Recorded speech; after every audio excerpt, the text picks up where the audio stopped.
भूख के पले बच्चे हैं, एक दिन हम सब कुछ खाएंगे।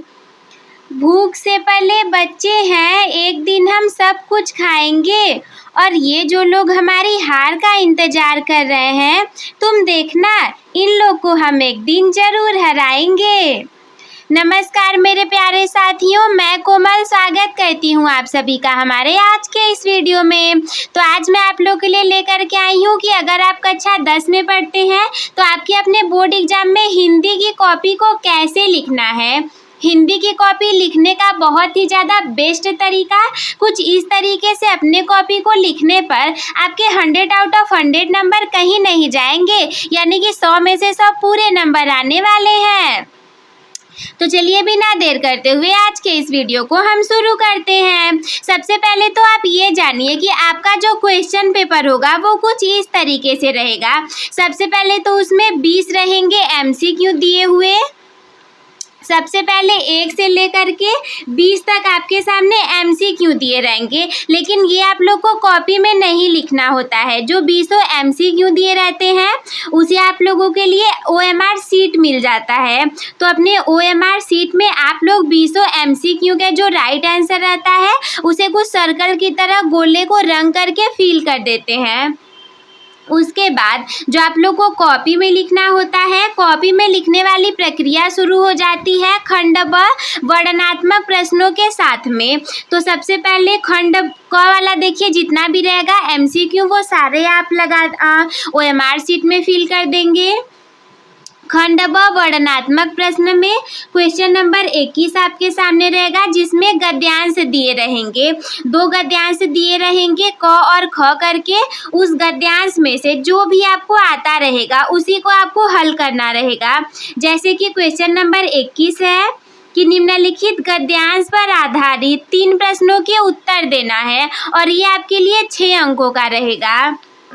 उस गद्यांश में क्या रहेगा, जैसे कि क गद्यांश दिया रहेगा और उसके लिए 1, 2, 3 प्रश्न दिए रहेंगे। संदर्भ सबका लिखने के लिए आता है, और अगर संदर्भ नहीं लिखा रहेगा तो उसमें लिखा रहेगा पाठ और लेखक का नाम लिखिए। और रेखांकित अंश हमेशा किए जाते हैं। रेखांकित अंशों की व्याख्या भी आपको करनी होती है। इसके बाद अगर आपको वो क वाला गद्यांश नहीं आता रहेगा तो अथवा के रूप में ख वाला गद्यांश रहता है। उसमें भी सेम चीज़ें रहेंगी, बस वो अलग चैप्टर से रहेगा। उसमें भी कुछ गद्यांश दिए रहेंगे, अंडरलाइन किए रहेंगे। सबसे पहले प्रश्न में आप लोग को उस गद्यांश का संदर्भ लिखना पड़ता है, यानी कि पाठ और कवि या लेखक का नाम। वैसे इसमें लेखक ही होंगे। दूसरा रेखांकित अंशों की व्याख्या करनी पड़ जाती है, और तीसरा कोई प्रश्न दिया रहता है तो उसी प्रश्न का हमें आंसर देना होता है। अब दीदी हमें प्रश्न तो दिख गया, आप ये बताइए कि हम इसे हल करेंगे कैसे। तो देखिए हल हम करेंगे इसमें से क वाले को, ठीक है। सपोज दैट हमें क वाला आ रहा है, हमें क वाले को हल करना है। दोनों आप मत हल करने लग जाइएगा, क्योंकि 6 अंक ही मिलने वाले हैं। 3 प्रश्नों के लिए एक प्रश्न 2-2 अंकों का रहेगा, तो 6 अंक आप लोग को मिल जाएंगे। हम इसे हल कैसे करेंगे, देखिए क वाला वर्णनात्मक प्रश्न जो रहेगा, क वाला जो प्रश्न रहेगा वो तो आप लोग OMR सीट में फिल कर देंगे। इसके बाद आपके सामने आएगा ख वाला, खंड ब वाला। तो आप क्या करिए, सबसे पहले हेडिंग डाल दीजिए खंड ब। एक ब्लैक स्केच आप लोग ले लीजिएगा, आपके मार्केट में बिल्कुल इजीली ऐसा ब्लैक कलर का स्केच मिल जाता है। ज़्यादा नहीं, 3, 4 या 5 रुपए का मिल जाएगा, 3 से 5 रुपए तक ये मिल जाएगा। उसी को ले लीजिएगा आप लोग। देखिए आपको हमेशा तो एग्जाम देना नहीं रहेगा, लेकिन एग्जाम जब भी देना रहे तो इतने अच्छे से लिख करके दीजिए ना कि आपसे ज़्यादा नंबर तो किसी के आए ही नहीं। क्योंकि क्या है कि एग्जामिनर को ये नहीं पता है कि आप पढ़ने में कैसे हो। उसके सामने तो केवल आपकी एक कॉपी रहेगी, और वो कॉपी किसकी है, कैसी है, वो बच्चा पढ़ने में कैसा है, उसे कुछ नहीं पता रहता। उसे केवल इतना रहेगा कि उसके सामने एक कॉपी दी गई है, वो जितने अच्छे तरीके से लिखी रहेगी नंबर आपको उतने अच्छे मिलने वाले हैं। तो इसीलिए एक ब्लैक स्केच को ले लीजिएगा और इसी से आप लोग हेडिंग डाल दीजिएगा खंड ब। खंड ब में हमें करने रहेंगे वर्णनात्मक प्रश्नों को, जैसा कि क्वेश्चन पेपर में दिया गया है कि खंड ब में खंड ब में आपके सामने थे वर्णनात्मक प्रश्न, तो इसीलिए हम हेडिंग डाल देंगे वर्णनात्मक प्रश्न। आप चाहें तो इसके नीचे अंडरलाइन भी कर सकते हैं, वरना बिना किए भी रहने दे सकते हैं। तो जो था, अब बच्चे ये सोचते हैं कि हम प्रश्न डालें कि उत्तर डालें, तो आप लोग डालिएगा प्रश्नोत्तर संख्या, फिर जिसका भी आंसर देना रहेगा उसे। हमें 21 को देना है तो हम लिखेंगे प्रश्नोत्तर संख्या 21, और ये काले पेन से लिखिएगा हेडिंग के रूप में। और यहाँ पे क या ख जरूर लिखिएगा, जिसको भी आपको सॉल्व करना रहेगा। जैसे इस पेपर में हमें क वाले को सॉल्व करना है तो हम यहाँ पर लिख देंगे क। इसके बाद जहाँ से जहाँ तक वो गद्यांश है उसे डैश डैश करके लिख दीजिएगा। जैसे इसमें है कुसंग का ज्वर, यहाँ से ले करके अंतिम में है उठाती जाएगी यहाँ तक, तो आप यहाँ पर लिखिए कुसंग का ज्वर डैश डैश करके उठाती जाएगी यहाँ तक। और अगर आपको न समझ में आए ना कि आगे हम कितना वर्ड लिखें, पीछे कितना वर्ड लिखें, तो आप क्या करिएगा, अपने यहाँ पर आगे 3 वर्ड लिखिएगा और पीछे 2 वर्ड लिखिएगा। जैसे 1 2 3 वर्ड यहाँ लिखा गया है और उठाती जाएगी 2 वर्ड यहाँ लिखा गया है, तो आप ऐसा भी कर सकते हैं। इसके बाद ये देखिए हम लोगों ने इसे लिख दिया। सबसे पहले प्रश्न की तरफ जाते हैं, तो सबसे पहला आप लोग यहाँ पर डाल दीजिएगा। फिर प्रश्न आपके सामने कुछ इस प्रकार से है कि उपरोक्त गद्यांश का संदर्भ लिखिए। इस उपर्युक्त गद्यांश का संदर्भ आप किस प्रकार से लिखेंगे। अगर संदर्भ लिखने की बजाय प्रश्न आपके सामने ऐसा रहता कि पाठ एवं लेखक का नाम लिखिए, तो आप लिख देते पाठ का नाम, लेखक का नाम, पाठ के नाम के आगे जो पाठ का नाम है वो लिख देते, और लेखक के नाम के आगे जिस लेखक ने लिखा है वो लिख देते, वो भी यही रहता। और फिर अगर उसके जगह ऐसा दे सकता है कि उपरोक्त गद्यांश का संदर्भ लिखिए, तो इसके लिए आप सबसे पहले हेडिंग डाल दीजिएगा संदर्भ, ब्लैक कलर से अंडरलाइन कर दीजिएगा, नीचे डबल अंडरलाइन, और संदर्भ को कुछ इस प्रकार से लिखिएगा कि प्रस्तुत गद्यांश या प्रस्तुत गद्य अवतरण, जैसा भी आप लिखना चाहें, जरूरी नहीं है कि जैसा हम बताएं आप वैसा ही लिखें, लेकिन हाँ बताया कुछ ऐसा जाएगा कि वो द बेस्ट रहे आपके लिए, तो इसीलिए हमने द बेस्ट को लिखा है। प्रस्तुत गद्यांश आचार्य रामचंद्र शुक्ल द्वारा लिखित एवं हमारी पाठ्य पुस्तक हिंदी के गद्य खंड में, इसके आगे भी है, लेकिन देखिए इसमें कुछ इम्पोर्टेंट बताना है। जैसे एग्जाम तो है, आप उसमें हाइलाइटर का यूज नहीं कर सकते, हमारे बोर्ड एग्जाम में अलाउ नहीं होता है। तो आप क्या करिए, जो लेखक का नाम है उसे ऐसे ब्लैक कलर से लिख दीजिए, और ट्राई करिएगा कि जल्दी जल्दी लिखिएगा, लेकिन राइटिंग आपकी बहुत ज़्यादा खराब ना हो, क्योंकि 10 बार पेन को बदलने में एक बार प्रस्तुत गद्यावतरण नीले से लिखा, फिर जो लेखक का नाम है आचार्य रामचंद्र शुक्ल उसे काले से लिखा, फिर नीले से लिख रहे हैं द्वारा लिखित एवं हमारी पाठ्य पुस्तक, फिर से काले से लिखा हिंदी, फिर से नीले से के, फिर से काले से गद्य खंड में, तो लिखने में बहुत टाइम लग जाएगा। तो दैट इज़ आई पहले से बहुत ज़्यादा प्रैक्टिस करके जाइएगा कि आप लोग को काले से नीले से कैसे लिखना है, और कोई भी प्रश्न छूटे नहीं, टाइम को मैनेज करके जाइएगा। तो प्रस्तुत गद्यांश, लेखक का नाम लिखिए आचार्य रामचंद्र शुक्ल द्वारा लिखित। देखिए किसी दूसरे चैप्टर का करते, संदर्भ आपको ऐसे ही लिखना रहता, बस लेखक के नाम को आप यहाँ पर चेंज कर देते, द्वारा लिखित एवं हमारी पाठ्य पुस्तक, हिंदी तो हमेशा रहेगा, हिंदी आप सेम करेंगे, हिंदी के गद्य खंड में क्वेश्चन नंबर 21 का क या ख वाला जब भी रहेगा वो गद्य खंड का ही रहेगा, पर आप ट्राई करिएगा कि इसे ब्लैक कलर से ही लिखिएगा कि गद्य खंड में। इसके आगे हम लोग देखते हैं गद्य खंड में के आगे आप लोग कैसे लिखेंगे। इसके बाद अगले पेज पर हम लोग बढ़े, तो अगले पेज में आप कुछ इस प्रकार से लिखेंगे। गद्य खंड में संकलित मित्रता नामक निबंध से अवतरित है। देखिए ये जो लिखा हुआ है मित्रता, ये चैप्टर का नाम है, इसीलिए ये ब्लैक कलर से लिखा गया है। तो देखिए जो भी इम्पोर्टेंट चीज़ें हैं, लेखक का नाम, हिंदी, गद्य खंड और मित्रता नामक पाठ, हमें पता था कि ये निबंध है इसीलिए हमने लिख दिया था। अगर आपको नहीं पता होगा तो आप केवल लिखिए मित्रता नामक पाठ से अवतरित है, वो भी आपका सही रहेगा। एग्जामिनर बस ऐसे चेक करेगा और आपको यहाँ पर 2 अंक दे करके चला जाएगा। तो आई होप कि संदर्भ लिखने आप लोग को आ गया होगा।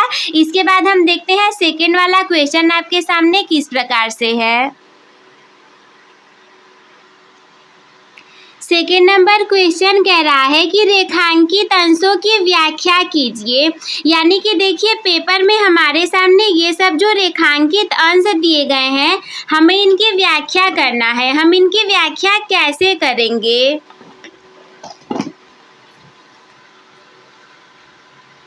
देखिए, तो सबसे पहले हम जितना भी इजी भाषा में समझ पाए इस गद्यांश को, हम उसे पढ़ेंगे, समझेंगे और इसके बाद हम इसकी व्याख्या करने की सोचेंगे कि कैसे करना है। देखिए, सबसे पहला लाइन अंडरलाइन में क्या है कि कुसंग का ज्वर सबसे भयानक होता है।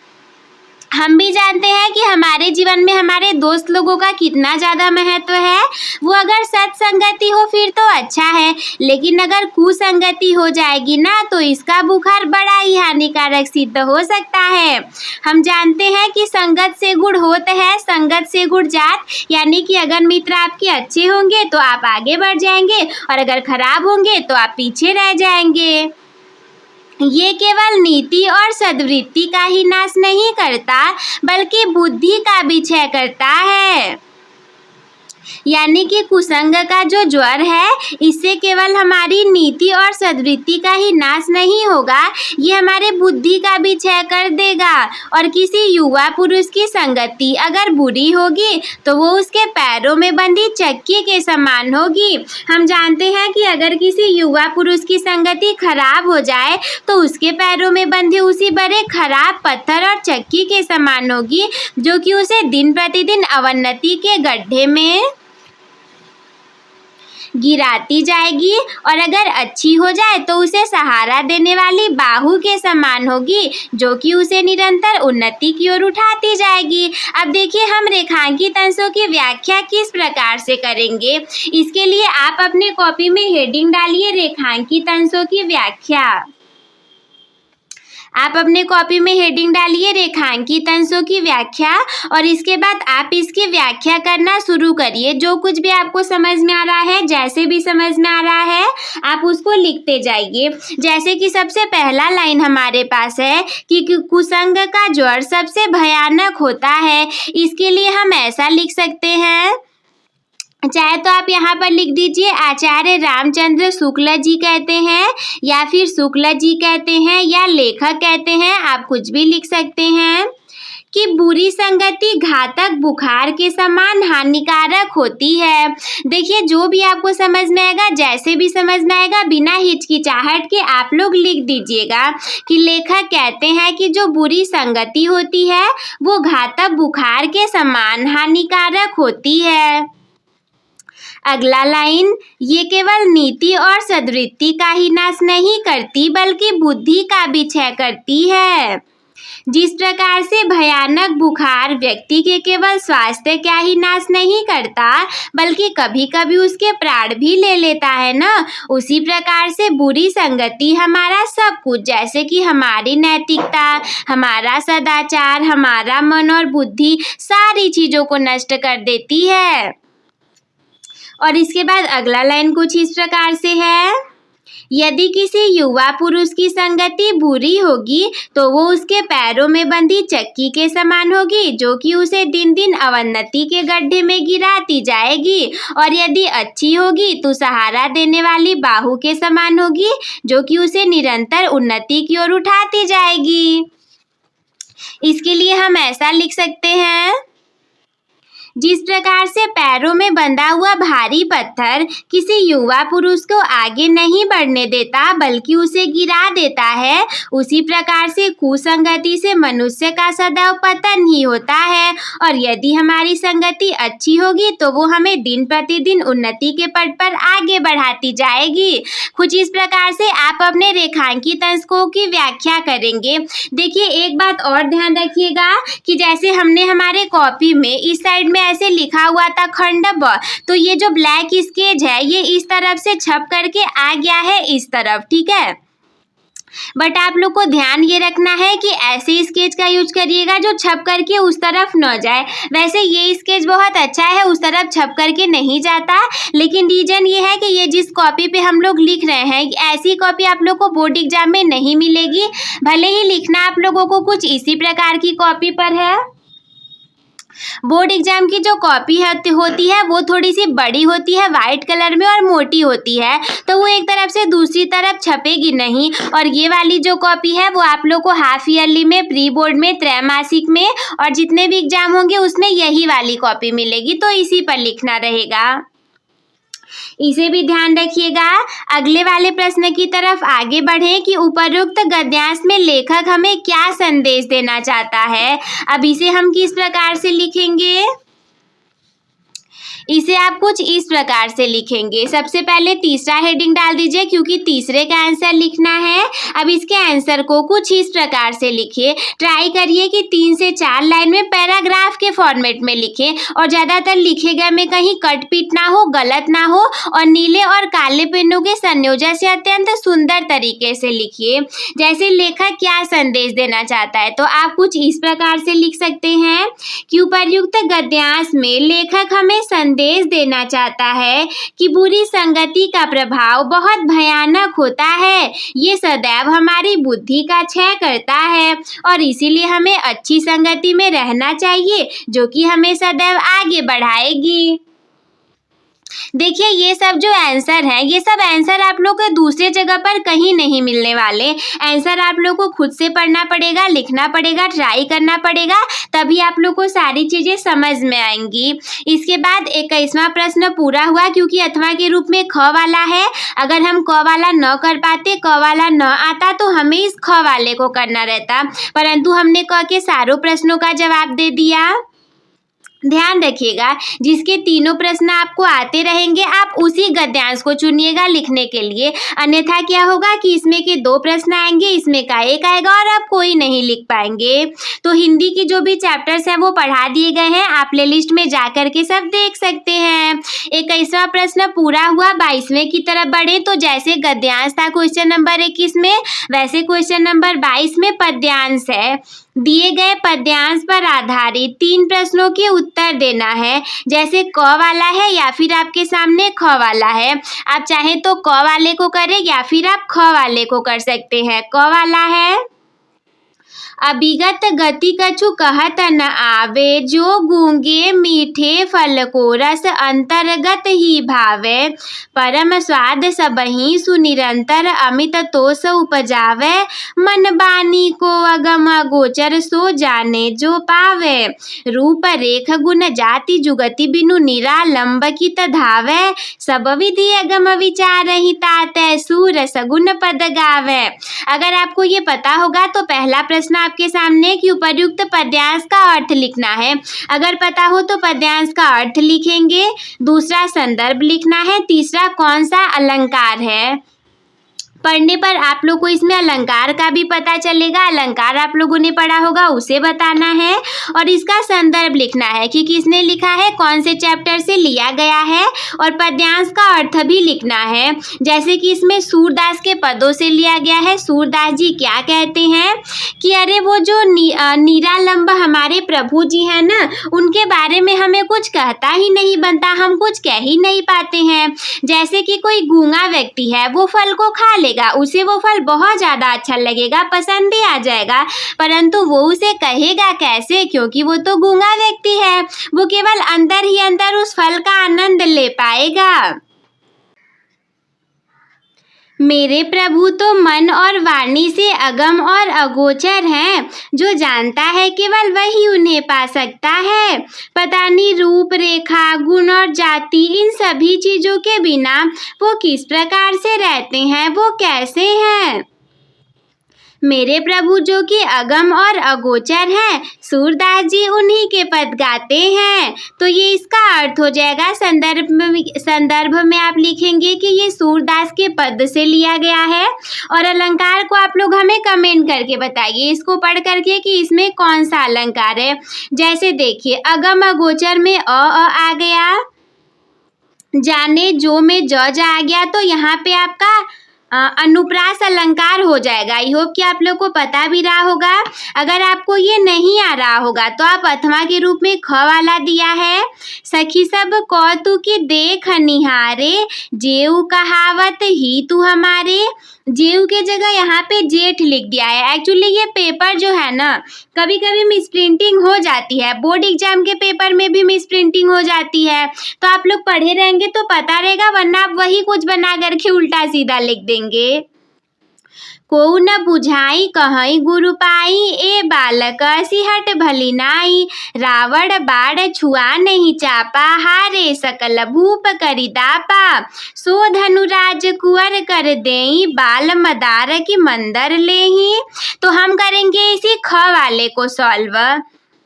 इसमें सबसे पहला है कि उपर्युक्त पद्यांश का संदर्भ लिखिए। ध्यान रखिएगा कि ये क्वेश्चन नंबर 22वां आपके सामने है, तो इसे सॉल्व करने के लिए सबसे पहले आप हेडिंग डाल लीजिए प्रश्नोत्तर संख्या 22। इसमें हमें ख वाला सॉल्व करना है। ख वाले में हम देखेंगे सखी सब कौतुकी से लेकर के मंदर लेही तक है, तो आप भी इसमें लिखिए सखी सब से लेकर के मंदर लेही तक है। पहला था इसका संदर्भ लिखना, तो संदर्भ आप कुछ इस प्रकार से लिखेंगे कि प्रस्तुत पद्यांश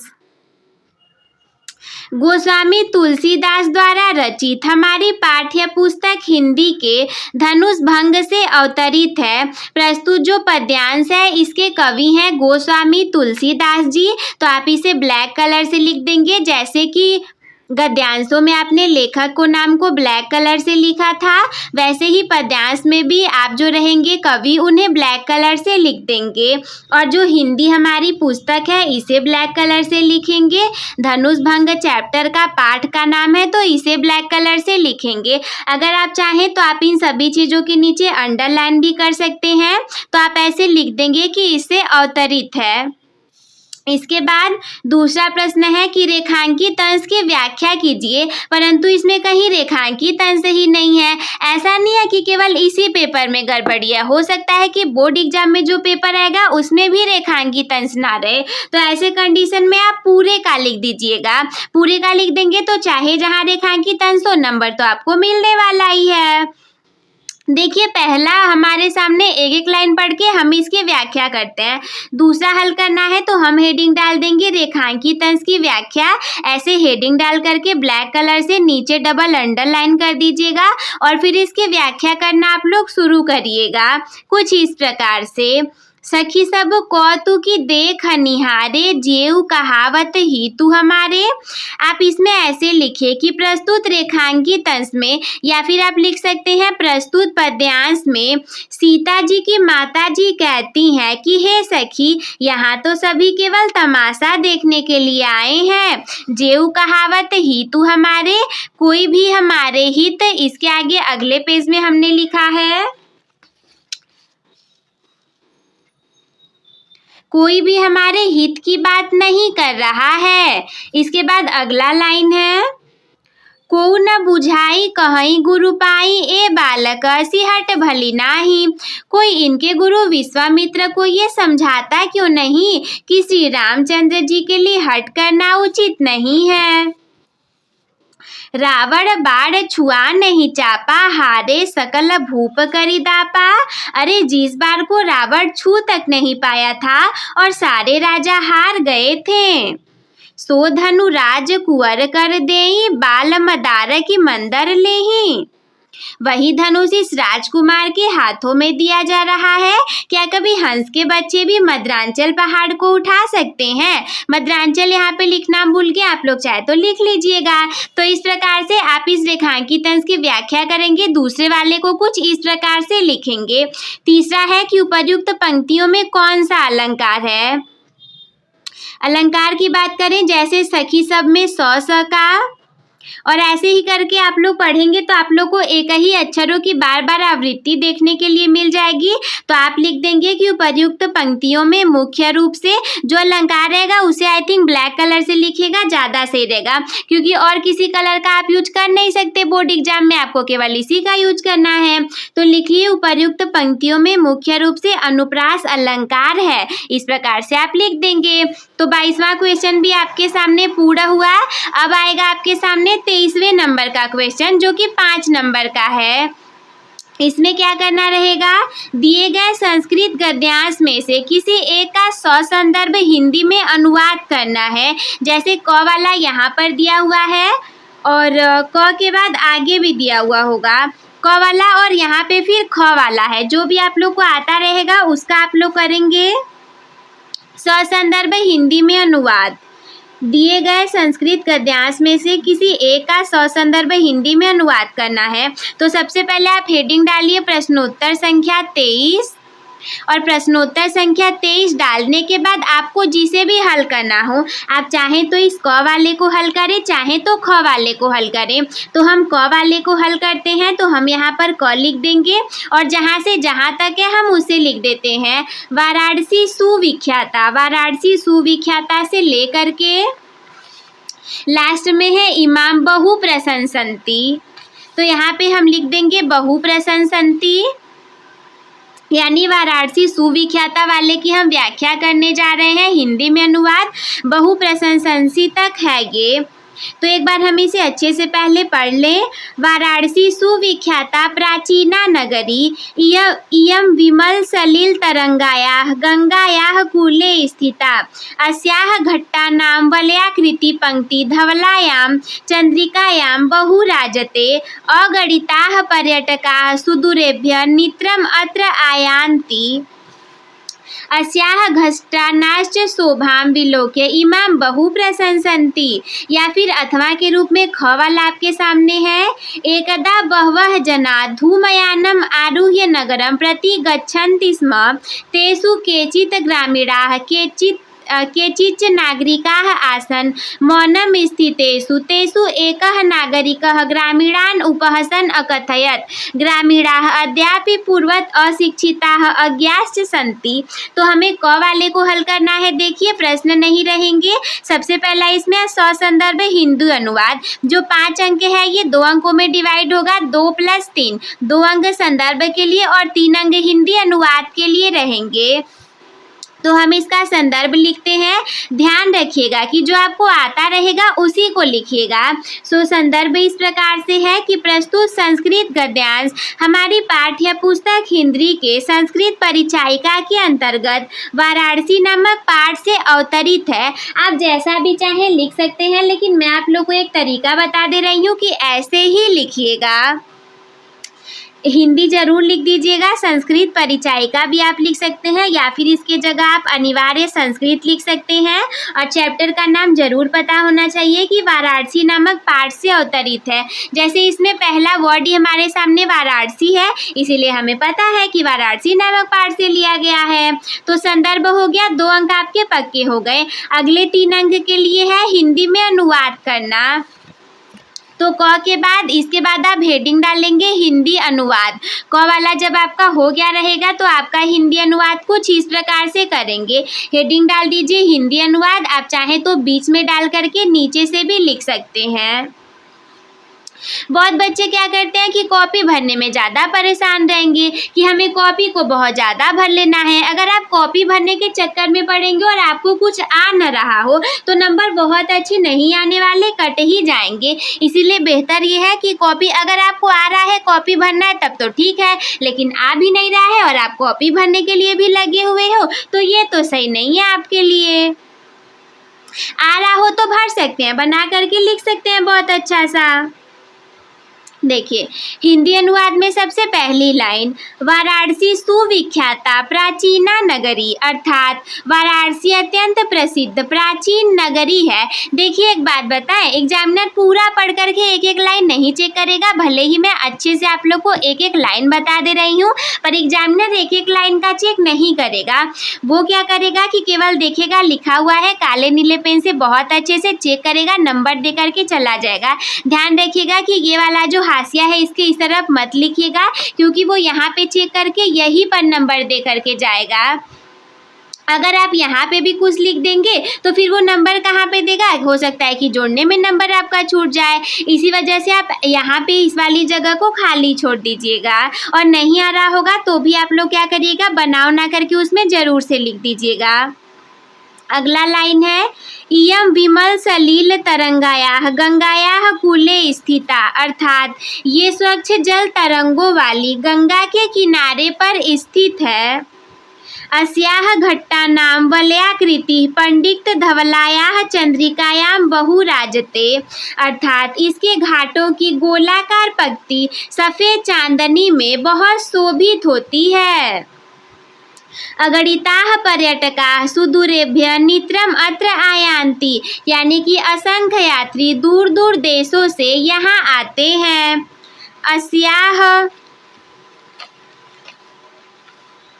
अस्याः घट्टानाश्च शोभां विलोक्य इमां बहु प्रशंसन्ति, अर्थात और इसके घाटों की शोभा को देख करके इसकी बहुत प्रशंसा करते हैं। तो कुछ इस प्रकार से आप संस्कृत वाले को भी कॉपी में अपने लिख देंगे।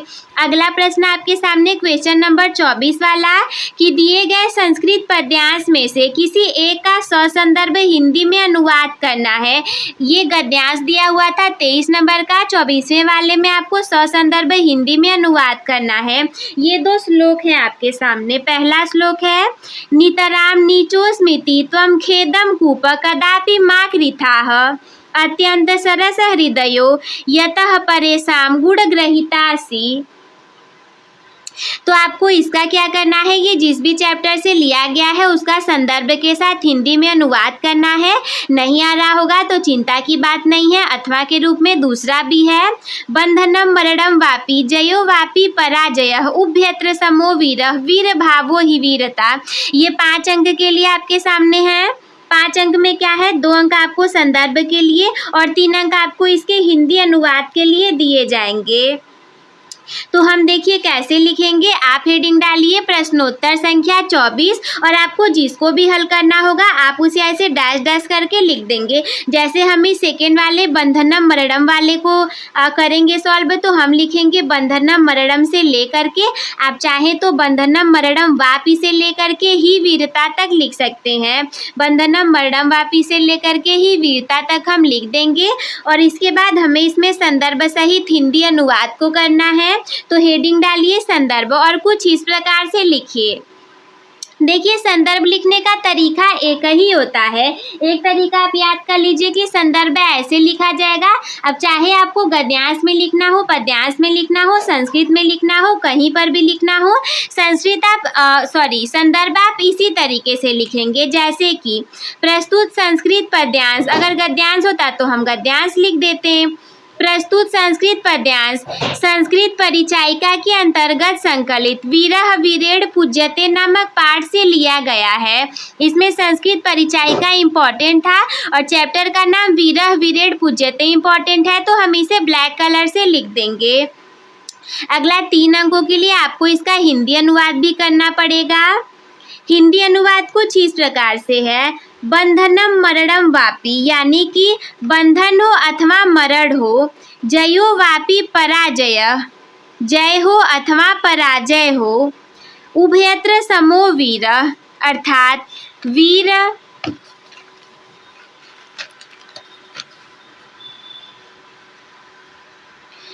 पुरुष दोनों ही स्थितियों में समान रहता है। और अगली लाइन है वीर भावो ही वीरता, अर्थात वीर भाव को ही वीरता कहते हैं। बंधनम मरणम वापि जयो वापि पराजयः उभयत्र समो वीरः वीर भावो ही वीरता। बंधन हो अथवा मरण हो, जय हो अथवा पराजय हो, दोनों ही स्थितियों में वीर पुरुष एक ही समान रहता है। वीर भाव को ही वीरता कहते हैं। तो कुछ इस प्रकार से 24वां प्रश्न भी आपका पूरा हो जाएगा। इसके बाद आप बढ़ेंगे क्वेश्चन नंबर 25 की तरफ। तो क्वेश्चन नंबर 25 जो है, वैसे तो यहाँ पर क और ख करके केवल 2 दिया हुआ है कि अपने पठित खंडकाव्य के आधार पर निम्नलिखित प्रश्नों में से किसी एक का उत्तर दीजिए। तो 2 दिए हैं, इसमें से कोई एक करना है। जैसे क वाला है ज्योति जवाहर खंडकाव्य की कथा वस्तु अपने शब्दों में लिखिए, या फिर ख वाला ज्योति जवाहर खंडकाव्य के आधार पर पंडित जवाहरलाल नेहरू का चरित्र चित्रण कीजिए। तो ये जहाँ का पेपर है, हो सकता है कि उस जिले में ज्योति जवाहर खंड काव्य को पढ़ना होगा और ये 2 प्रश्न दिए हैं। लेकिन आपका जो एग्जाम होगा उसमें आपको ढेर सारे खंड काव्य मिल जाएंगे, लेकिन उसमें आप जिस भी जिले में हैं तो उसके अनुसार खंड काव्य अलग अलग होता है। जैसे हम उत्तर प्रदेश से हैं तो उत्तर प्रदेश में हमारे यहाँ तुमुल खंड काव्य चलता है। लेकिन ये जो प्रश्न है, कथा वस्तु के अपने शब्दों में लिखना या फिर नायक का चरित्र चित्रण करना, नायक की जगह नाम भी लिख सकता है, ये दोनों प्रश्न बहुत ज़्यादा इम्पोर्टेंट होते हैं और ज़्यादातर इन दोनों में से कोई ना कोई एक आ ही जाएगा। तो अगर हम अपने आधार पर तुमुल खंड काव्य के आधार पर लें तो हम ख वाले को हल करेंगे, जिसमें ऐसा देगा कि तुमुल खंड काव्य के आधार पर लक्ष्मण का चरित्र चित्रण करिए या फिर नायक का चरित्र चित्रण करिए। तो इसके लिए हम कुछ इस प्रकार से इसका चरित्र चित्रण करेंगे।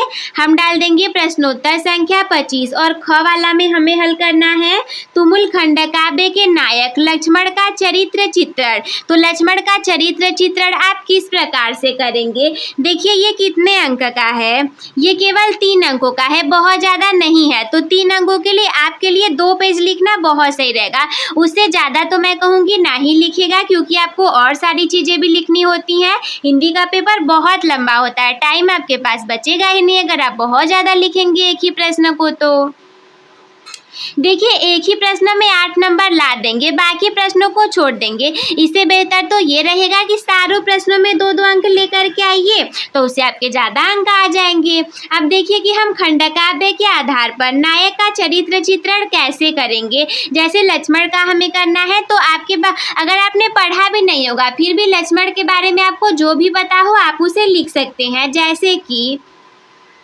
लक्ष्मण जी तुमुल खंड काव्य के नायक हैं और ये राम के छोटे भाई और रावण पुत्र मेघनाद के वध करता है। तुमुल खंड काव्य के अनुसार इनके चरित्र की विशेषताएं कुछ इस प्रकार से हैं। हम इसमें लक्ष्मण के सौंदर्य का वर्णन करेंगे, लक्ष्मण के शील और शक्ति आदि का वर्णन करेंगे। तो ये जो तीनों हेडिंग्स हैं, अब हम इसे हेडिंग के रूप में डाल करके एक एक की व्याख्या करेंगे। जैसे कि सबसे पहला वाला हेडिंग हम डालेंगे सौंदर्य। लक्ष्मण जी सौंदर्य के निधान है, शिशु रूप में समुद्र मंथन से मिले श्रेष्ठ रत्न के समान है। और आप चाहें अगर आपको याद हो तो इनके बारे में कोई श्लोक भी आप लिख सकते हैं। जैसे कि एक श्लोक मैंने यहाँ पे इनके बारे में लिख दिया है, थी बोल से सुंदर सुधा उर्मे दया का वास था। थी बोल से सुंदर सुधा उर्मे दया का वास था तेज से सूरज हंसने में चांद का उपहास था। तो याद होगा तो आप उसके बारे में लिख दीजिएगा। बहुत टाइम हो तो आप इसे ज़्यादा भी लिख सकते हैं। दूसरा शील के बारे में हम लिखेंगे कि लक्ष्मण के शील संबंधी सभी गुण स्वाभाविक हैं, ये कभी भी उन्हें सिखलाए नहीं गए थे, ये उनके हृदय में दया का वास पहले से ही था। तीसरा हम इनके शक्ति का वर्णन करेंगे कि लक्ष्मण बचपन से ही तेजस्वी धनुर्धर है, वे भाइयों सहित धनुर्विद्या और 64 कलाओं का अध्ययन किए हैं। जिससे भी लक्ष्मण ने टक्कर ली उसमें सदैव वो विजयी ही रहे। तो इस प्रकार से हम किसी भी खंड काव्य का जो रहेगा नायक का चरित्र चित्रण करेंगे, या फिर कथा वस्तु को आप लोग पढ़ लीजिएगा जो भी खंड काव्य आपके यहाँ पढ़ना होगा, और आप उसे अपने शब्दों में लिख दीजिएगा। 25वां प्रश्न पूरा हुआ, 3 अंक आपको भी मिल गए। अब अगला 26 नंबर क्वेश्चन की तरफ हम बढ़ेंगे। तो 26 नंबर क्वेश्चन में क वाला है कि निम्नलिखित लेखकों में से किसी एक लेखक का जीवन परिचय दीजिए और उसकी एक रचना का उल्लेख करना है। 3 आपके सामने लेखक के नाम है, आचार्य रामचंद्र शुक्ल जी, जयशंकर प्रसाद जी या फिर पद्मलाल पुन्नालाल बख्शी जी। देखिए इसमें लिखा तो ये है कि केवल एक रचना का उल्लेख कीजिए, परंतु आपको उनकी एक नहीं अनेक रचनाओं को लिखना है। एक रचना को लिखने से आपको 5 अंक मिलेंगे ही नहीं। 3 अंक आप लोग को जीवन परिचय पर और 2 अंक उनकी रचनाओं से ही मिलेंगे। तो हम इस देखिए 26वें के आंसर को कैसे लिखेंगे। ये क्वेश्चन नंबर 25 पूरा हो गया है। अब हम बढ़ते हैं क्वेश्चन नंबर 26 की तरफ।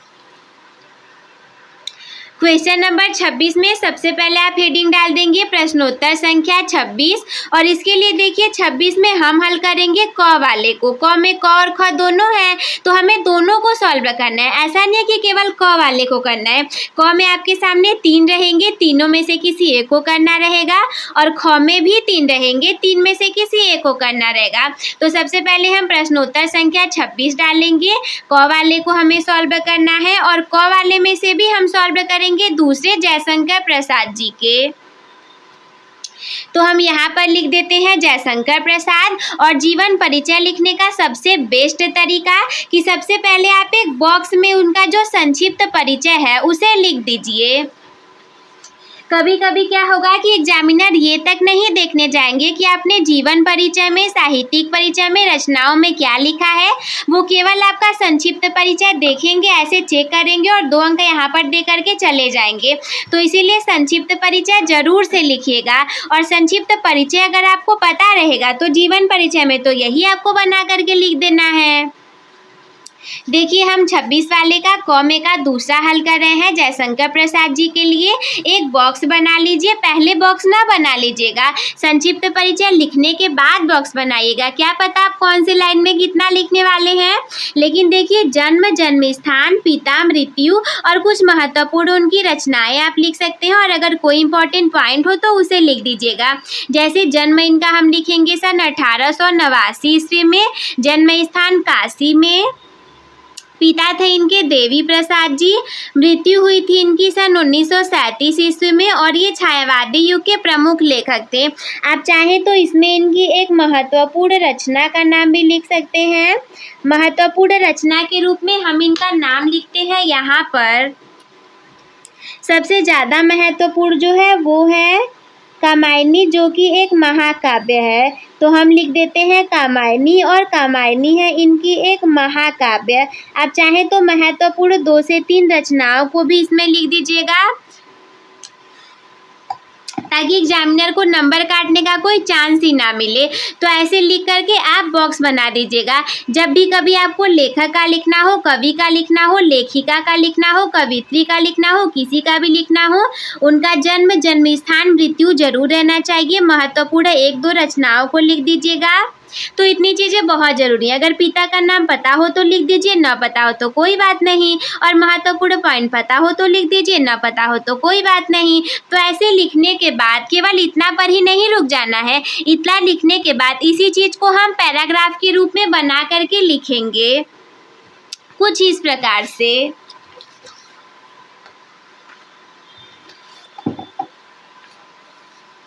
देखिए अब आपने वो बॉक्स बना करके लिख दिया। अब उसके बाद आप हेडिंग डालिए जीवन परिचय और जीवन परिचय में फिर आप लिखना शुरू करिए। जो आपने बताया था, लिखा था, उसी को लिखना है कि हिंदी साहित्य के महान कवि, नाटककार, कहानीकार और निबंधकार श्री जयशंकर प्रसाद जी का जन्म। देखिए जन्म जो इम्पोर्टेंट था, जो पॉइंट हमने बॉक्स में लिखा हुआ था, उसी को हम यहाँ पर ब्लैक कलर से लिख देंगे कि सन 1889 ईस्वी में काशी के प्रसिद्ध सुंगनी साहू परिवार में हुआ था। इनका देखिए प्रसिद्ध परिवार था सुंगनी साहू, तो इसीलिए हम इसे ब्लैक कलर से लिखेंगे। इनके पिताजी बाबू देवी प्रसाद काशी के प्रतिष्ठित व्यक्ति थे और इनको विषम परिस्थितियों में जीवन भर संघर्ष करना पड़ा था और इसी वजह से इनकी देखिए अनेकों शादियां भी हुई थी, बहुत शादियां हुई थी, परंतु सारी पत्नियों की, बड़े भाई की, सबकी एक एक करके मृत्यु हो गई और इसी वजह से क्रमशः प्रसाद जी का शरीर अनेक चिंताओं से जर्जर होता गया और अंततः लास्ट में क्या हुआ, अंततः ये क्षय रोग से ग्रस्त हो गए। और अगर आपको इनकी मृत्यु का ये तारीख भी पता है कि 14 नवंबर सन 1937 ईस्वी में, 1937 पता रहना जरूरी है, 14 नवंबर 9 भी याद हो तो चलेगा। इसे आप ब्लैक कलर से लिखिए कि 14 नवंबर सन 1937 ईस्वी को केवल 48 वर्ष की आयु में ही हिंदी साहित्याकाश में रिक्तता उत्पन्न करते हुए इन्होंने इस संसार से विदा ली या फिर इनकी मृत्यु हो गई।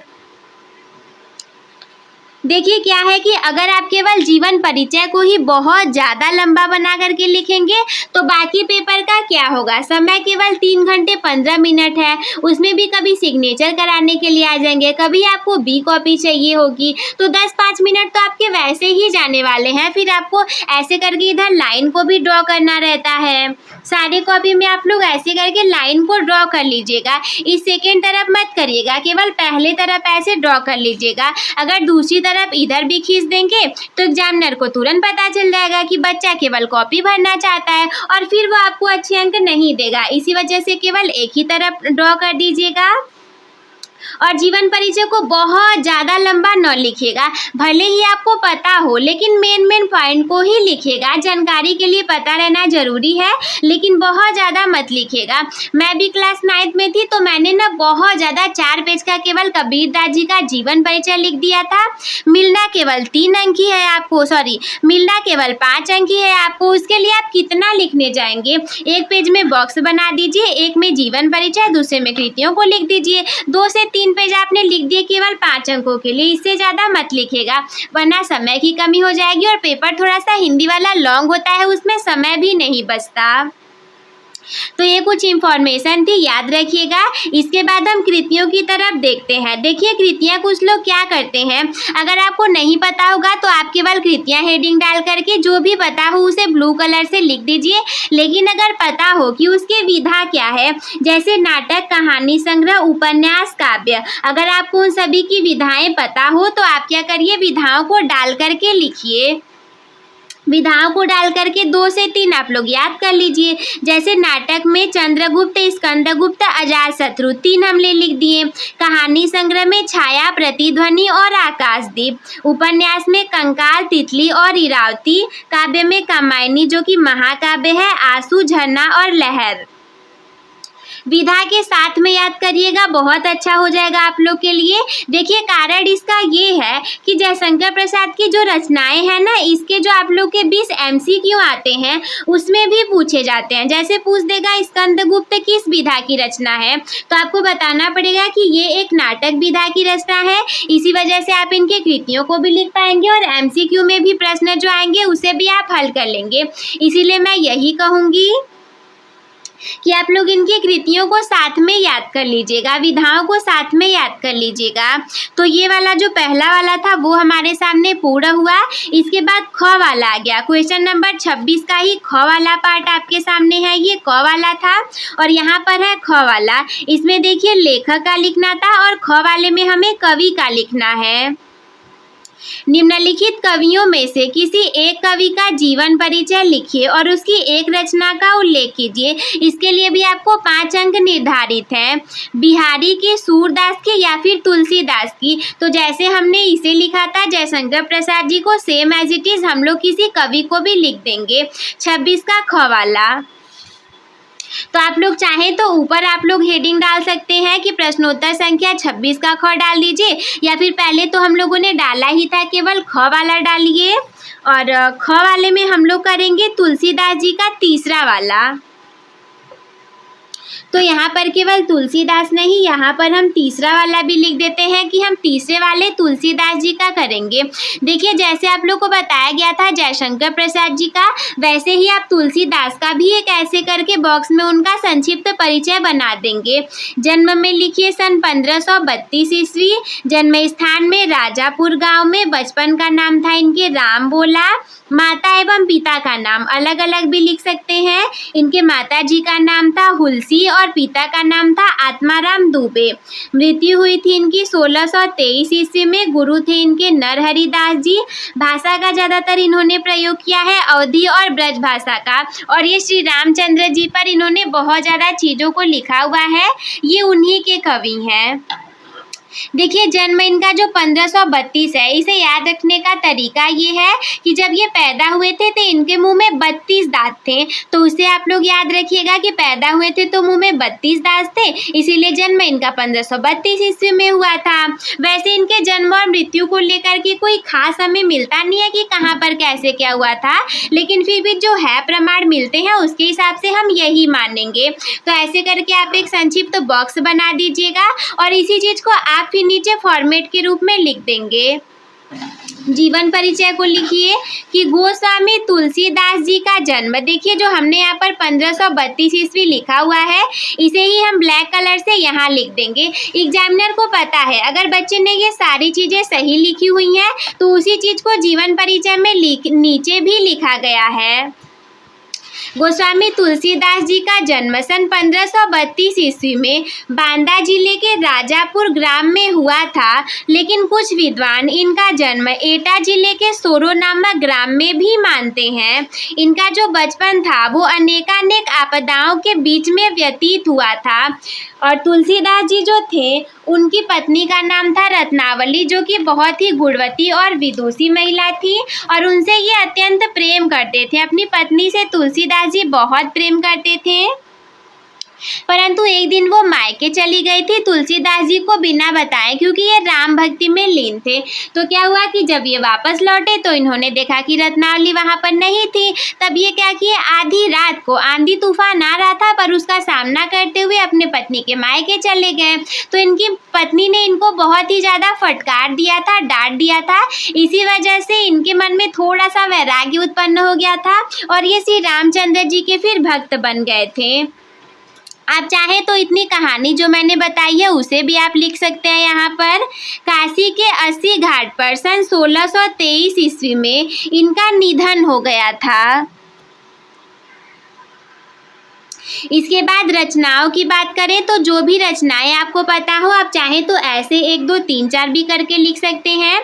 जैसे तुलसीदास की रचनाओं में श्री रामचरितमानस, विनय पत्रिका, कवितावली, गीतावली, कृष्ण गीतावली, बरवे रामायण, रामलला नैछू, वैराग्य संदीपनी, जानकी मंगल और पार्वती मंगल, ये सारी चीज़ें बहुत महत्वपूर्ण रचनाएं हैं। तो कुछ इस प्रकार से आप 26वें के ख वाले प्रश्न को भी पूरा कर लेंगे। अगला है क्वेश्चन नंबर 27 आपके सामने कि अपनी पाठ्य पुस्तक में से कंठस्थ किया हुआ कोई एक श्लोक को लिखना है जो कि इस प्रश्न पत्र में नहीं आया हो। ऐसा नहीं है कि देखिए यहाँ पर आया हुआ था ना, क्वेश्चन नंबर 24 में आपके सामने 2 श्लोक दिए हुए हैं, आप इसे ही उठा करके लिख दीजिए। तो आप ऐसा नहीं कर सकते, इसीलिए लिखा हुआ है कि जो इस प्रश्न पत्र में न आया हो। ठीक है, तो अब इसे कैसे सॉल्व करेंगे, इसके लिए आप हेडिंग डालिए प्रश्नोत्तर संख्या 27 और 27 में आपको जो भी श्लोक याद हो, देखिए आप लोग अपने कॉपी में 3 से 4 बार श्लोक को अच्छे से लेकर के ट्राई कर लीजिएगा कि कहीं पर कोई हलंत, खड़ी पाई, कोई चीज़ छूट तो नहीं जा रही है। जैसे हमने यहाँ पर इस श्लोक को लिखा है, अपदो दूरकामी च साक्षरो न च पंडित अमुख स्फुट वक्ता च यो जानाति स पंडित। तो इस प्रकार से हम क्वेश्चन नंबर 27वें के श्लोक को लिख देंगे। इसके बाद क्वेश्चन नंबर 28 आपके सामने कि निम्नलिखित प्रश्नों में से किन्हीं 2 प्रश्नों के उत्तर को संस्कृत में देना है और इसके लिए आपको 4 अंक निर्धारित हैं। 2 अंक किसी एक प्रश्न के लिए, फिर से 2 अंक किसी और प्रश्न के लिए। 4 आपके सामने है, 2 को करना है। जैसे क है सुवर्ण से मुखम, सुवर्ण से मुख्यम दुखम की मस्ती। ख वाला है वाराणसी कस्याह भाषायाः केंद्रमस्ति। ग है अलक्षेन्द्र सेनापतिम की मादिशत। इसके बाद घ वाला है कुत्र मरणम मंगलम भवति। तो पहले चारों को पढ़ लीजिएगा, फिर देखिएगा कि इसमें से कौन सा आपको 2 आ रहे हैं और कौन से दोनों के आंसर को आप लिख सकते हैं। तो क्वेश्चन नंबर 28 में से हम पहला करेंगे ख वाला, वाराणसी कस्या भाषायाः केंद्रमस्ति। तो हेडिंग डालिए प्रश्नोत्तर संख्या 28, इसमें ख वाले को लिखेंगे। ये है कि वाराणसी किस भाषा का ज़्यादा केंद्र है, तो आंसर होगा वाराणसी संस्कृत भाषायाः केंद्रमस्ति, यानी कि जो वाराणसी है ये संस्कृत भाषा का केंद्र है। घ है आपके सामने, फिर हम ग वाला नहीं घ वाला करेंगे। पुत्र मरणम मंगलम भवति। तो घ वाला हम करेंगे वाराणस्याम मरणम मंगलम भवति। तो इस प्रकार से 28वां का ख और घ दोनों आप लोग सॉल्व कर देंगे। सबसे आखिरी प्रश्न क्वेश्चन नंबर 29 आपके सामने है कि निम्नलिखित विषयों में से किसी एक विषय पर निबंध को लिखना है जिसके लिए आपको 9 अंक निर्धारित हैं। आपके सामने 5 निबंध दिए गए हैं क से लेकर के अंग तक। पहले पढ़ करके देख लीजिए। जैसे जीवन में वनों का महत्व, हमारा प्यारा भारतवर्ष, कंप्यूटर आज की आवश्यकता, जल संरक्षण की आवश्यकता और बेरोजगारी की समस्या। तो इन सभी को पढ़ करके देखिए कि किसके बारे में आप ज़्यादा लिख सकते हैं। देखिए निबंध आप लोग को करा दिए गए हैं, न पता हो तो प्लेलिस्ट में जाकर के आप लोग देख लीजिएगा। तो इसमें से हम चुनते हैं क वाला, जीवन में वनों के महत्व पर लिखना है। सीधा सा अर्थ है कि वृक्षारोपण के ऊपर लिखना है और इसके लिए 9 अंक निर्धारित है। तो हम इसे सॉल्व कैसे करेंगे? हेडिंग डालिए प्रश्नोत्तर संख्या 29 और हमें क वाला करना है, जीवन में वनों का महत्व। इसे भी हेडिंग डाल दीजिए, नीचे डबल अंडरलाइन कर दीजिए। सबसे पहले निबंध में जरूरी होता है रूपरेखा को लिखना। तो रूपरेखा में सबसे पहले कोई भी निबंध लिखने चाहे, परंतु आपको इसकी प्रस्तावना लिखना जरूरी है और अंत में उपसंहार लिखना जरूरी है। बीच में चाहे आप कोई भी पॉइंट डालें, अगर कुछ ऐसा है जिसका लाभ और हानि लिख सकते हैं तो वो भी जरूरी है। ज़्यादातर 5 से 6 पॉइंट आपके अच्छे रहने वाले हैं। तो पहला हम प्रस्तावना के बारे में लिखेंगे, दूसरा वन महोत्सव का क्या उद्देश्य है, तीसरा वनों की कटाई के कारण क्या है और चौथा हम लिखेंगे कि वनों के लाभ किस प्रकार से हैं। देखिए लाभ और हानि जहाँ कहीं भी होगी, अगर जिस चीज़ पर निबंध लिख रहे हैं अगर आपको उसकी लाभ हानि पता है तो उसके बारे में लिख दीजिए। पांचवा है कि वनों की कटाई के दुष्प्रभाव क्या हैं और छठवां उपसंहार आपको हर जगह पर लिखना है। आप 5 पॉइंट भी लिख सकते थे, हमने तो यहाँ पर 6 पॉइंट लिख दिए हैं। सबसे पहले प्रस्तावना में आपको जो कुछ भी उसके बारे में पता हो आप लिख दीजिए। तो देखिए प्रस्तावना में हम लिखते हैं कि भारत में निरंतर वनों की अंधाधुंध कटाई के कारण हमारे पर्यावरण पर प्रतिकूल प्रभाव पड़ रहा है। हम भी जानते हैं कि जनसंख्या में हमारा भारत देश सारे देशों से आगे निकल चुका है। 140 करोड़ की आबादी वाला भारत देश है, तो हम लोग रहेंगे कहाँ पर? जंगल को काटेंगे नहीं, पेड़ कटेंगे नहीं, तो रहेंगे कहाँ पर? तो इसीलिए वनों को बहुत ज़्यादा काटा जा रहा है और इसीलिए पर्यावरण पर प्रतिकूल प्रभाव पड़ रहा है।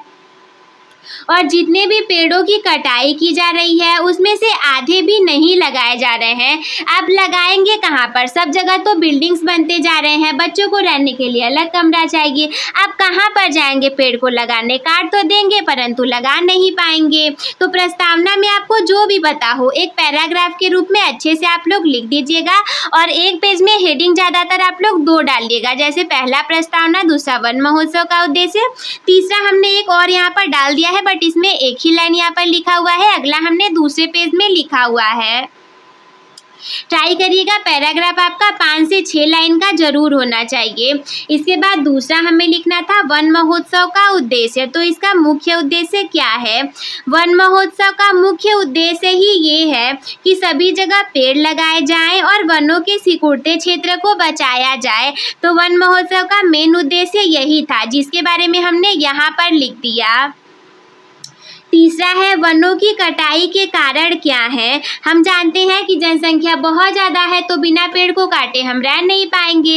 वैसे तो ये बहुत गलत है, परंतु जनसंख्या पर कोई कंट्रोल कर ही नहीं रहा है, ज़्यादातर लोग बढ़ते जा रहे हैं। हमारे देश की बढ़ती हुई जनसंख्या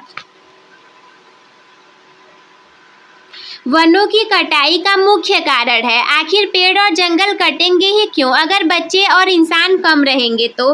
क्योंकि जैसे जैसे जनसंख्या बढ़ती जा रही है उस जनसंख्या को निवास स्थान चाहिए और खाने पीने की वस्तुओं की ज़रूरत भी बढ़ जाएगी और इसीलिए वनों की कटाई करके इन सब की पूर्ति की जा रही है। सही बात है, जनसंख्या बढ़ रही है तो हम कैसे रहेंगे? हमें खाने के लिए चाहिए, हमें रहने के लिए चाहिए, बिना घर के सड़क पर तो रहेंगे ही नहीं। तो इसी वजह से पेड़ों की कटाई की जा रही है और आवश्यकताओं को पूरा किया जा रहा है। अगला चौथा हेडिंग है कि वनों के लाभ क्या हैं। वनों के कारण हमारी पृथ्वी के वातावरण में समानता बनी रहती है, मिट्टी का कटाव नहीं होता है, पेड़ पौधों से हमें ऑक्सीजन मिलता है जो कि प्रत्येक जीवित प्राणी के लिए बहुत ज़रूरी है। आप लोग चाहें तो इसका जो लाभ है आप ऐसे लिख दीजिए, वनों के मुख्य लाभ इस प्रकार है, और पॉइंट वाइज करके लिखते जाइए, उसमें भी काफ़ी अच्छे नंबर मिल जाते हैं। आप चाहे तो पैराग्राफ के फॉर्मेट में लिखिए या फिर आप पॉइंट वाइज भी लिख सकते हैं। देखिए, सबसे पहला तो वन का लाभ ये है कि पेड़ नहीं रहेगा तो हम जीवित है तो ऑक्सीजन कहाँ से लेंगे, और बिना ऑक्सीजन के हम जीवित रहेंगे कैसे, बिना सांस लिए कोई जिंदा रह ही नहीं पाएगा। तो इसीलिए हमें ऑक्सीजन मिलती है वनों से, ये इसका बहुत बड़ा लाभ है। अगला 5वां हेडिंग हमने डाला हुआ था कि वनों की कटाई के दुष्प्रभाव। पेड़ों को हम काट रहे हैं, पर्यावरण को नुकसान पहुंचा रहे हैं, तो हमें भी तो पर्यावरण कुछ लौटाएगा ना। तो वनों की कटाई के दुष्प्रभाव किस प्रकार से रहेंगे। वनों की कटाई के कारण केवल मानव जाति पर ही प्रभाव नहीं पड़ा है, इसका प्रभाव संपूर्ण पृथ्वी पर पड़ा है, जिसके कारण ग्लोबल वार्मिंग की स्थिति पैदा हो गई है। हम जानते हैं कि वनों की कटाई के कारण बहुत समस्याएं देखने को मिली हैं, ग्लोबल वार्मिंग की स्थिति आ गई है और संपूर्ण पृथ्वी को भोगना पड़ रहा है। जहां हमारे यहाँ 4 महीने ठंडी, 4 महीने गर्मी, 4 महीने बरसात होना चाहिए, यहाँ 10-10 महीने गर्मी ही पड़ रही है। केवल 10-15 दिनों के लिए ठंडी आएगी, कुछ दिनों के लिए बरसात हो जाएगा, मौसम खराब हुआ तो बरसात भी बहुत ज़्यादा हो जाएगा और फिर गर्मी बहुत ज़्यादा पड़ने लगेगी। तो ये सारे वनों की कटाई के दुष्प्रभाव हैं। इसके बाद अगला वाला हम देखेंगे, सबसे लास्ट में का 6वां वाला हेडिंग हम डालेंगे उपसंहार के बारे में। देखिए, उपसंहार के बारे में हमें ये लिखना होता है कि हम उस चीज़ को बचाएंगे कैसे, सही कैसे करेंगे। वन क्षेत्रों को बचाने के लिए हमें लोगों में अधिक से अधिक जागरूकता को फैलाना होगा, जनसंख्या वृद्धि दर को कम करना होगा। यहाँ तो सब सोचेंगे कि जितने ज़्यादा बच्चे होंगे उतने ज़्यादा अच्छा होगा, उतने ज़्यादा पैसे कमाएंगे। अरे पहले उन्हें पालने में, उनकी आवश्यकताओं को पूरा करने में प्रकृति का बहुत ह्रास हो रहा है, तो इसीलिए लोगों को जागरूक करना होगा और जनसंख्या की वृद्धि दर को कम करना होगा। हमें वन महोत्सव जैसे कार्यक्रमों को बढ़ावा देना होगा, जिससे कि अधिक से अधिक मात्रा में पेड़ लगाए जा सकें। एक बात बताएं, महोत्सव हम चाहे जितना मना ले, परंतु अगर दिल से आवाज़ नहीं आएगी कि ये चीज़ गलत है, हमें इसे करना नहीं चाहिए, तब तक लोग कुछ नहीं करने के लिए जाएंगे। और वनों को बचाने का काम सिर्फ सरकार का नहीं है, ये काम हमारा भी है, क्योंकि जब तक हम स्वयं पेड़ नहीं लगाएंगे तब तक वन क्षेत्र भी नहीं बढ़ पाएंगे। सरकार कितनी जिम्मेदारी लेगी और कितनी चीज़ों को पूरा करेगी।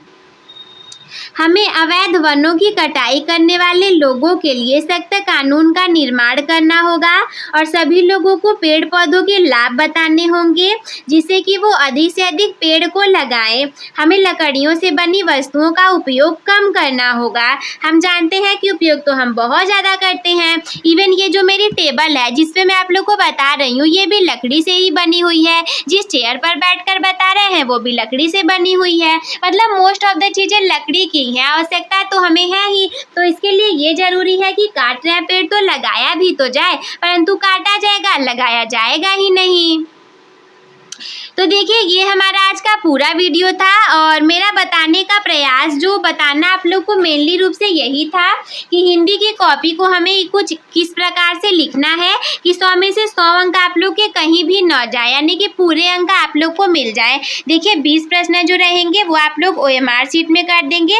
उसके आगे के जितने प्रश्न हैं जैसे जैसे भी लिखना है वो सारी चीज़ें मैंने आप लोग को बता दी हैं। आई होप कि आप लोग को क्लियर भी हो गया होगा, समझ में भी आ रहा होगा, कोई दिक्कत नहीं होगी किसी चीज़ को लेकर के। अगर कोई दिक्कत है तो आप लोग हमें कमेंट बॉक्स में बता दीजिए। तो बस दोस्तों, आज के इस वीडियो में इतना ही। अंत में एक मोटिवेशनल शायरी के साथ मैं आज के इस वीडियो को एंड करूंगी। आज नहीं तो और कभी, आज नहीं तो और कभी, लोग करेंगे गौर, कभी आएगा तुम्हारा भी दौर कभी। तो ठीक है, मतलब आएगा हमारा भी दौर कभी, आएगा आपका भी दौर कभी। मस्त रहिए, स्वस्थ रहिए, व्यस्त रहिए आप सभी। हम मिलते हैं आपसे किसी अगले वीडियो में, तब तक के लिए धन्यवाद।